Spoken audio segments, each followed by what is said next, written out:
পদ্মা সেতু rail line, metro rail, elevated expressway, third terminal, Hatirjheel প্রকল্প, Purbachal 300 fit, উড়াল সেতু নির্মাণ, বঙ্গবন্ধু যমুনা সেতু, যমুনা রেল সেতু, সমুদ্র সীমা বিজয়, বঙ্গবন্ধু স্যাটেলাইট, রূপপুর পারমাণবিক বিদ্যুৎ কেন্দ্র, Karnaphuli tunnel, Cox's Bazar rail line, Cox's Bazar আন্তর্জাতিক বিমানবন্দর, ঢাকা ও চট্টগ্রাম এক্সপ্রেসওয়ে, দায়রা বিদ্যুৎ কেন্দ্র, রামপাল বিদ্যুৎ কেন্দ্র, মাথারবাড়ি তাপ বিদ্যুৎ কেন্দ্র, 119টি বিদ্যুৎ কেন্দ্র স্থাপন, পায়রা সমুদ্র বন্দর, 100টি ইকোনমিক জোন, 560টি মডেল মসজিদ, 1681টি মাদ্রাসা ভবন নির্মাণ, কওমি মাদ্রাসার স্বীকৃতি, উন্নয়নশীল দেশের উন্নতিকরণ, রোহিঙ্গাদের আশ্রয়দান, সমস্ত দেশকে রেলওয়ের আওতায় আনার উদ্যোগ, ফ্লাইওভার নির্মাণ, মহাসড়কগুলোকে 4, 6 ও 8 লাইনে উন্নীত করা, এশিয়া হাইওয়ে রোড প্রকল্প, ঘরে ঘরে বিদ্যুৎ, ফ্লাইওভার, নদী ভাঙ্গন রোধ, শ্রমিকের মজুর বৃদ্ধি, বয়স্ক ভাতা, মাতৃত্বকালীন ভাতা, বিধবা ভাতা, মুক্তিযোদ্ধা ভাতা, শিক্ষা ভাতা, প্রতিদ্বন্দ্বী ভাতা, স্বামী পরিত্যক্তদের ভাতা, জেলেদের খাদ্য সহায়তা, ইমামদের ভাতা, বাসস্থান, বৈশাখী ভাতা, ডিজি কার্ড, আরো অজস্র।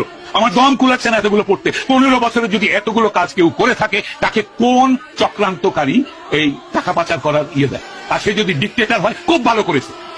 বাংলাদেশের গত 10 মাসে প্রমাণিত যে বাংলাদেশের ডিক্টেটরশিপ না থাকলে যে কোনো মানুষ যে কোনো মানুষকে মব লিঞ্চিং করবে, ধর্মের নামে করবে, হিন্দু বলে করবে, কপালে টিপ পরেছে বলে করবে, মাথায় হেজাব দেয়নি বলে করবে, মাথায় টুপি পরেনি বলে করবে, মাথায় জটা থাকলে করবে, মাজারে বসে ফকির হলে তাকে মারবে।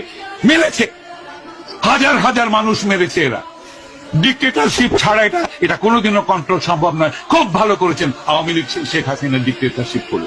তার উচিত ছিল আরো ডিক্টেটরশিপ করে এগুলোকে দমন করা। এইটাই আমি মনে করি।